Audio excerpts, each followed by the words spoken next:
Neste domingo, dia 8 de dezembro de 2019, a igreja celebra o início da segunda semana do tempo do Advento e celebra também, no Brasil e no mundo inteiro, uma grande data, a solenidade da Imaculada Conceição de Maria.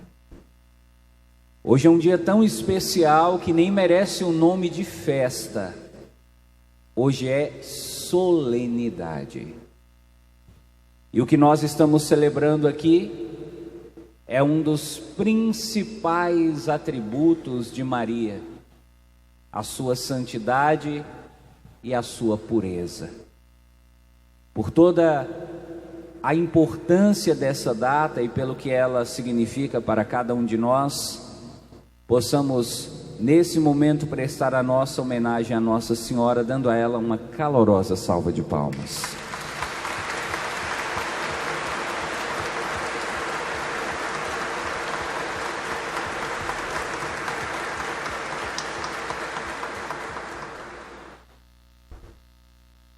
Ontem à tarde, na missa das 5 horas, que nós celebramos aqui na Catedral, iniciamos um aprofundamento sobre a Imaculada Conceição de Maria. Fizemos a explicação sobre o dogma mariano e sobre essa festa, essa solenidade como um dos 4 dogmas relacionados a Maria. Hoje nós queremos dar continuidade a esse aprofundamento e queremos recomendar a você, caso você queira mais esclarecimentos sobre o assunto, que você possa, ao chegar em casa ou no decorrer desse dia, assistir à homilia de ontem à tarde, celebrada aqui na Catedral de Montes Claros. Para nós começarmos a nossa reflexão, nós precisamos de alguns dados sobre essa data. A primeira coisa que nós precisamos de saber: a Imaculada Conceição de Maria é uma data que é celebrada há muito tempo. Ela foi instituída pelo Papa Sisto IV, no dia 28 de fevereiro de 1477, há exatamente 542 anos. Esse é o tempo de existência dessa festa, 542 anos. Já faz 542 anos que a Imaculada Conceição de Nossa Senhora é celebrada na igreja pelo mundo afora. Se você acha que 542 anos não é muito tempo, basta você lembrar que o Brasil tem pouco mais de 500 anos que foi descoberto. O que significa dizer que antes de o Brasil ser descoberto, essa data já era celebrada pelo mundo afora. Você também precisa saber que no dia 8 de dezembro de 1854, o Papa Pio IX decretou, através de uma bula chamada Inefabilis Deus, que a Imaculada Conceição de Maria é um dogma, é uma verdade da fé, incontestável por nós católicos. Nós católicos não podemos duvidar disso. Maria foi concebida sem pecado. Mas aqui nós encontramos algumas dificuldades. Algumas dificuldades que praticamente nos colocam diante de um dilema. Como eu posso acreditar em algo que encontra tanta fragilidade bíblica como a Imaculada Conceição de Maria? Como assim, padre? É muito fácil você acreditar em coisas que estão na Bíblia. É muito fácil você acreditar, por exemplo, que Jesus fazia milagres. Porque os milagres de Jesus estão atestados na Bíblia. Se você abrir a sua Bíblia e for procurar nos 4 evangelhos, vocês vão encontrar relatos de mais de 300 milagres feitos por Jesus. É muito fácil você afirmar e acreditar que Jesus caminhou sobre as águas. A Bíblia conta isso e a Bíblia nos traz essa informação. É fácil você acreditar que Jesus multiplicou os pães. É fácil você acreditar que Jesus ressuscitou os mortos. É fácil você acreditar que Jesus ressuscitou ao 3º dia, porque a Bíblia conta isso. E nós que somos católicos sabemos, a Bíblia é a base da nossa fé. Mas como você vai acreditar na Imaculada Conceição de Maria se a Bíblia não fala nada disso? Como você vai acreditar que a Maria foi concebida sem pecado, se não existe nenhuma passagem na Bíblia que prova isso? Aliás, meu irmão, minha irmã, deixa eu te dizer uma coisa. Esse é o argumento utilizado por muitos evangélicos para negar a Imaculada Conceição de Maria. Dependendo do evangélico com quem você for conversar e for dizer para ele, olha, hoje a igreja está celebrando a Imaculada Conceição de Maria. E o evangélico vai dizer para você, o que é isso? Você vai responder, é o fato de que Maria foi concebida sem pecado. O evangélico diz para você, mas eu não acredito nisso. E você diz, como você não acredita? E ele diz, me prova na Bíblia que isso existe. Me prova na Bíblia que Maria foi concebida sem pecado e eu vou acreditar. Essa é uma festa celebrada há muito tempo. Mas essa é uma festa que na Bíblia ela não encontra muito embasamento. Para ser sincero para você, a Bíblia traz passagens que parecem até negar que Maria foi concebida sem pecado. Nossa, padre, do jeito que o senhor está falando eu fico até com medo. Não fique com medo. Nós vamos hoje desmontar todos esses argumentos que possam ser usados para levar você a acreditar que Maria não foi concebida sem pecado. Alguns evangélicos vão trazer para você passagens da Bíblia, vão fazer a leitura dessas passagens da Bíblia e vão dizer para você, está vendo? A Bíblia diz o contrário. A Bíblia diz que não é possível alguém nascer sem pecado. Então, a festa que vocês católicos celebram é uma festa antibíblica. Vou mostrar para você algumas passagens que, em geral, os evangélicos que negam esta festa costumam utilizar para justificar a sua posição. A primeira coisa que eles vão dizer para você é que a Imaculada Conceição de Maria é uma festa celebrada unicamente pela Igreja Católica Apostólica Romana. Nenhuma outra igreja cristã celebra essa data.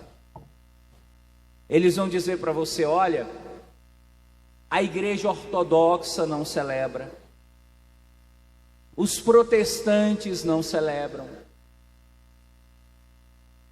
os luteranos não celebram, os anglicanos não celebram, nenhuma denominação católica não celebra, cristã celebra, só os católicos. Por que será que todas as outras igrejas não celebram e só vocês católicos celebram? Será que está todo mundo errado e só vocês estão certos? E aí você diz: não, mas não é porque as outras igrejas não celebram que nós não vamos celebrar. Nós celebramos sim, mesmo que as outras não reconheçam Maria como uma mulher imaculada, nós católicos reconhecemos. E eles vão dizer para você: mas tem na Bíblia passagens que diz que é impossível uma pessoa nascer sem pecado. E você vai dizer: então me mostra na Bíblia onde é que fala isso. O evangélico vai abrir a Bíblia, Salmo 50, um salmo de Davi, hein? Davi, que depois foi chamado o pai de Jesus. Jesus foi chamado na Bíblia filho de Davi. Davi, no Salmo 50, diz assim: vede, Senhor, que eu nasci na iniquidade, e pecador já minha mãe me concebeu. E aí os evangélicos vão dizer para você: olha, esse salmo é uma prova de que todos nós nos tornamos pecadores já no momento da concepção. A própria Bíblia afirma que quando acontece a concepção, quando o espermatozoide fecunda o óvulo, ali já se faz presente o pecado original.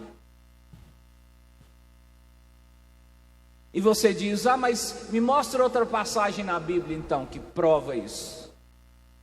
E eles vão mostrar para você a carta de Paulo aos Romanos, capítulo 3. Essa é bem forte assim. Se um evangélico pegar um católico sem muita convicção religiosa, ele derruba um católico com essa passagem. Olha só, Romanos 3, 23, repita. Romanos 3, 23. Paulo diz uma passagem que parece jogar um balde de água na festa da Imaculada. Paulo diz assim: todos pecaram, repita. Todos os pecados. Todos pecaram. Todos pecaram. E estão destituídos. E estão destituídos da glória de Deus. Da glória de Deus. Olha o que Paulo está afirmando. Todos pecaram. A palavra todos significa todas as pessoas. Aí os evangélicos dizem: como que a Bíblia diz que todas as pessoas pecaram e vocês católicos vêm falando que Maria não pecou? Com base em Romanos 3, Maria também pecou, porque Maria faz parte do todos que São Paulo disse. Maria faz parte da humanidade. Paulo está dizendo: a humanidade inteira pecou. Falar que Maria não cometeu o pecado é negar a carta de Paulo aos Romanos, capítulo 3. Falar que Maria não tem pecado é chamar a Bíblia de mentirosa. Porque tem até outras passagens também onde São João vai dizer assim: se alguém afirma que não tem pecado é um mentiroso, e chama Deus de mentiroso. Eu pergunto para você, se você, católico, encontrasse um evangélico disposto a chamar você para essa briga doutrinária e bíblica, o que você diria? Se um evangélico utilizasse essas informações para tentar desmerecer a celebração de hoje, o que você faria? Você iria com ele e diria: realmente você está certo, a igreja mentiu esse tempo todo. O que você faria? Você seria como aquele tipo de católico que diria assim: sobre religião e política e futebol eu não discuto, cada um tem a sua. Isso é um tipo de covardia, sabia? Porque o próprio apóstolo Pedro chega a dizer que nós temos que dar a razão da nossa fé. Você não só deve acreditar, você tem que explicar, saber explicar no que você acredita. Eu acredito que Maria foi concebida sem pecado. Então explica por que você acredita nisso. Eu não sei explicar não, eu só sei acreditar. Então é por isso que tem tanto católico abandonando a igreja. Uma vez eu vi um pregador dizendo uma frase. Hoje eu tenho alguma reserva em relação a essa frase, mas ela serve para essa homilia. O pregador dizia assim: católico ignorante, futuro protestante. O que esse pregador estava querendo dizer? Quanto menos você sabe da sua igreja, mais chance você tem de abandoná-la. Quanto mais você conhece da igreja, mais firme você permanece nela. Sabe por que tem católico indo embora? Sabe por que em muitos lugares, não só na Europa, mas até no Brasil, tem católicos abandonando a igreja? Sabe por que, por exemplo, no Rio de Janeiro, o estado do Rio de Janeiro, o número de evangélicos já superou o número de católicos? É porque os católicos que nós temos não querem saber de estudar. Os católicos que nós temos só querem saber de uma missa dominical e pronto, e acabou. Os católicos que nós temos não querem ler a Bíblia. Os católicos que nós temos não buscam conhecer sua fé. E aí, como diz o próprio São João, qualquer vento de doutrina os leva. Meu irmão, minha irmã, você que está na catedral, você internauta que está nos assistindo, você precisa aprender a dar a razão da sua fé. Você tem que acreditar e saber explicar para qualquer pessoa por que você acredita. E não venha com essa, religião não se discute sim. Jesus, o próprio Jesus, foi para o templo com 12 anos de idade, e ali ele discutia com os fariseus e saduceus, e ele mostrou para eles: eu entendo de Bíblia, eu entendo de igreja, eu sei o que eu estou falando. Se você ama a sua igreja, se você ama a sua fé, se você ama Nossa Senhora, é sua obrigação entender e saber explicar para as pessoas que festa é essa, por que você acredita nessa festa e a importância dela. Então, meu irmão, aproveita esses últimos momentos que nós temos dessa homilia para tentar absorver alguma coisa, para que ao final dessa missa você não volte para casa só com um sentimento religioso. Hoje é a Imaculada Conceição de Maria. O que isso significa? Eu não sei não, eu só sei que é bonito. Não, você tem que saber o que é e saber explicar e ajudar as pessoas a acreditarem nisso também. Amém? Amém. Vamos derrubar esses argumentos, vamos fazer um edifício da nossa fé consistente, que nos ajude a defender a nossa fé em Maria, sim ou não? Sim. Eu não ouvi. Esse sim está desanimado. Sim ou não? Sim. Então vamos lá. Segura firme, presta muita atenção, que eu vou te ensinar a defender-se contra esses argumentos. Existem passagens na Bíblia que parecem negar a Imaculada Conceição de Maria? Sim, existem. Mas existem passagens na Bíblia que dão suporte a essa doutrina. A primeira passagem da Bíblia, por incrível que pareça, está no seu folheto. Pega o seu folheto, eu vou te mostrar. A igreja selecionou para você as passagens que nos ajudam a entender a celebração de hoje. Vai na primeira leitura. Gênesis capítulo 3. Olha só o que o versículo 15 nos diz. Com a ajuda da nossa animadora, eu quero que você leia em voz alta. Porém, inimizade entre ti e a mulher, entre a tua descendência e a dela.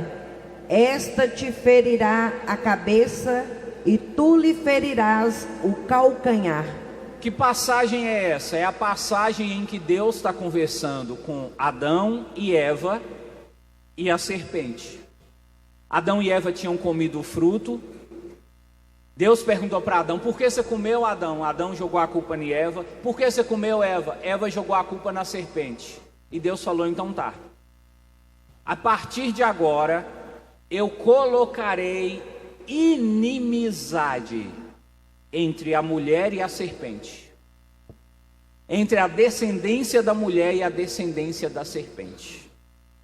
O que essa passagem de Gênesis 3,15 está nos dizendo? Deus predispôs uma mulher. Deus deixou claro aqui nessa passagem que Ele traria ao mundo uma mulher que esmagaria a cabeça da serpente. A serpente na Bíblia representa o pecado. E a mulher na Bíblia representa Maria. Claro que existem outras interpretações também, mas o próprio Jesus chamava Maria de mulher. Ele não chamava ela de mãe nem de mamãe, mas de mulher. Alguém pode até perguntar: padre, mas por que Jesus não chamava a mãe dele de mãe? Talvez seja para nos mostrar, para nos lembrar que a mulher de quem Gênesis 3,15 fala é Maria. Então Deus aqui está dizendo: eu vou suscitar uma mulher, e essa mulher vai esmagar a cabeça da serpente. Essa mulher vai ser inimiga da serpente. Essa mulher vai ser inimiga do pecado. Ela vai pisar o pecado. Ela vai desfazer do pecado. Essa passagem já mostra que Maria não combina com o pecado e que o pecado não combina com Maria. Está na Bíblia e faz referência a Maria. Vou te mostrar também uma outra passagem que te ajuda a afirmar o entendimento de que Maria foi concebida sem pecado. Segunda leitura, também um texto que a igreja traz para você. Pega o seu folheto na segunda leitura. Olha o que Paulo diz na carta aos Efésios, capítulo 1, versículo 5. Vamos ler? Ele nos predestinou para sermos seus filhos adotivos por intermédio de Jesus Cristo, conforme a decisão de sua vontade. Parei. Agora volta no versículo 4. Em Cristo, Ele nos escolheu antes da fundação do mundo, para que sejamos santos e irrepreensíveis, sob o seu olhar no amor.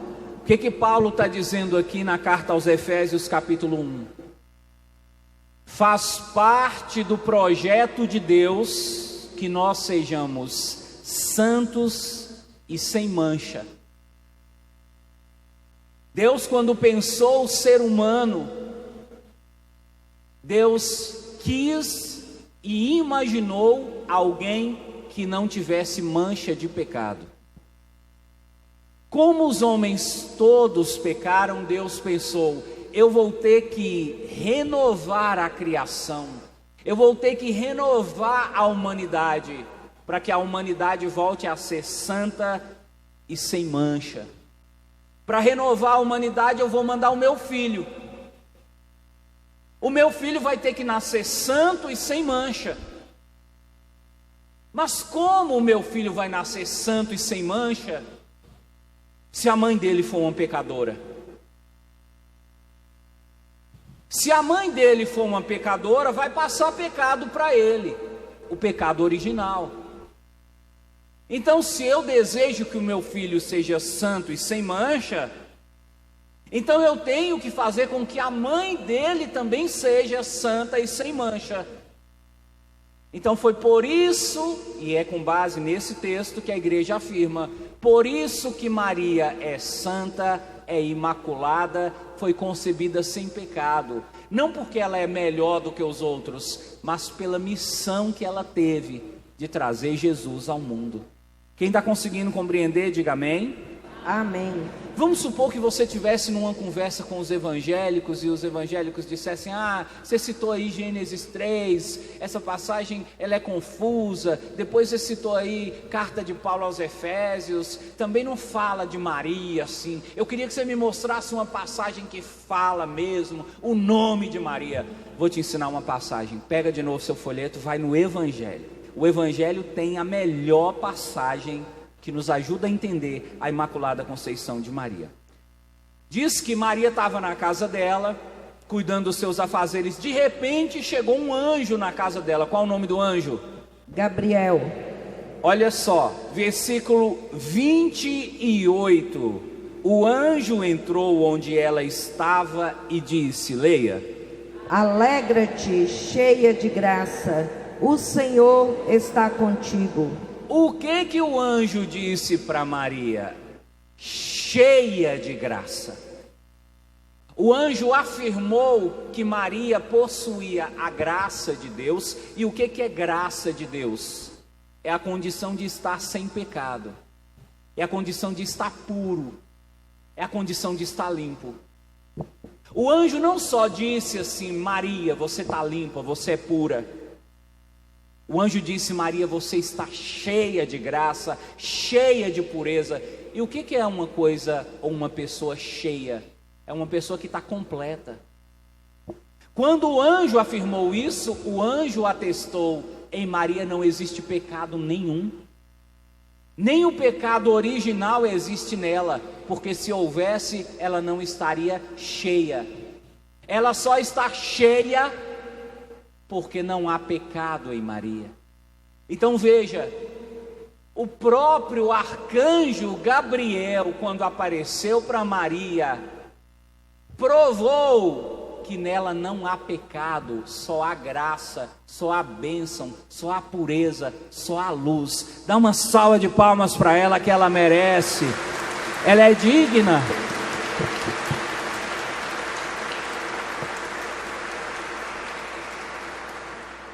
Aí agora você diz assim: ô padre, tudo bem e tal, essas passagens são boas, mas lá no fundo do meu coração eu ainda estou assim com um pouquinho de receio. Fica faltando alguma coisa assim para eu acreditar. Então deixa eu te dar 2 exemplos concretos, para você ter a certeza de que a igreja não inventou essa festa. Isso não é conversa de papa para enganar você. Isso é coisa de Deus. Isso é uma verdade da fé que você não pode negar. Existe um ditado no meio jurídico que diz assim: contra os fatos não há argumentos. Diga. Contra os fatos não há argumento. Você pode negar alguma coisa que eu disser, mas você não pode negar uma coisa que aconteceu. O que aconteceu, aconteceu. Não tem como negar uma coisa que aconteceu. Os fatos, as coisas que aconteceram, elas por si só já traduzem a verdade. Por exemplo, você pode negar que alguém se machucou. Mas você não pode negar que alguém caiu se existe um vídeo mostrando a queda da pessoa. Você pode negar que alguém mentiu.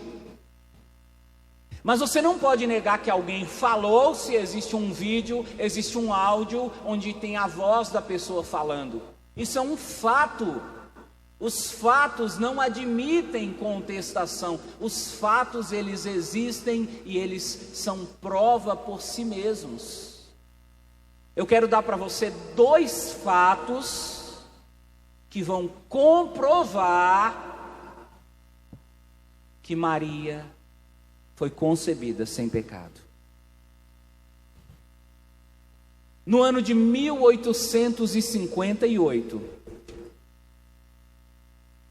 em uma cidade da França, chamada Lourdes, uma mocinha chamada Bernadette estava passeando pelo bosque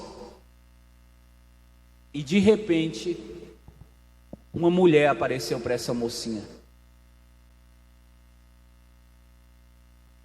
E essa mocinha Bernadette ficou confusa, sem saber se era sonho, se era realidade, se era uma visão, se era uma miragem.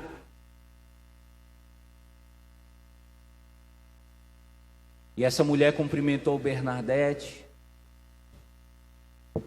E Bernadette, confusa, disse para ela: qual é o seu nome? Quem é você? E essa mulher, que depois deu origem a essa devoção que você chama pelo nome de Nossa Senhora de Lourdes. Quem conhece Nossa Senhora de Lourdes já ouviu falar? Diga amém. Amém. Sabia que Nossa Senhora de Lourdes, quando apareceu para Bernadette, e quando Bernadette perguntou para ela: como você chama? Sabe o que ela respondeu? Ela disse: eu sou a Imaculada Conceição. A própria Nossa Senhora se identificou com esse nome: eu sou a Imaculada Conceição. Esse é o primeiro fato, uma aparição de Nossa Senhora atestada pela igreja, onde Maria se assume como aquela que foi concebida sem pecado. Depois, temos outra aparição no ano de 1830. Nossa Senhora apareceu na França a uma moça chamada Catarina de Labouré. E Nossa Senhora pediu para Catarina escrever uma oração. E para ensinar para o mundo inteiro. Essa oração você repete ela quase todo dia quando você reza. Essa oração foi ensinada por Nossa Senhora. Eu pergunto para você: Nossa Senhora iria nos ensinar alguma oração mentirosa? Nossa Senhora iria nos ensinar uma inverdade? Claro que não. Ela ensinou para Santa Catarina e pediu para ela: espalha para o mundo inteiro essa oração, porque essa oração é poderosa. Você vai escrever numa medalhinha a seguinte frase: ó Maria concebida sem pecado. Qual é a resposta? Rogai por nós que recorremos a vós. Essa oração foi Maria mesmo, a mãe de Jesus, que apareceu no ano de 1830 e pediu que nós rezássemos. Então veja, meu irmão, são fatos.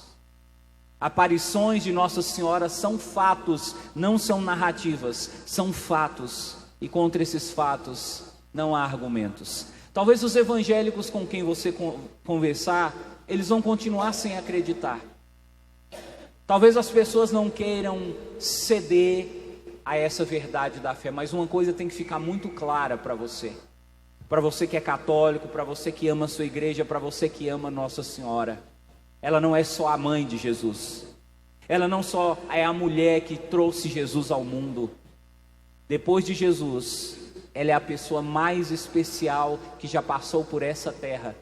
E ela conseguiu o que ninguém, nem Moisés, nem Elias conseguiram: levar uma vida inteira, do início ao fim, sem nenhum pecado, sem nenhuma mancha. É por isso que nós dizemos, é por isso que nós proclamamos: Nossa Senhora é a Imaculada Conceição. Louvado seja nosso Senhor Jesus Cristo. Para sempre seja louvado.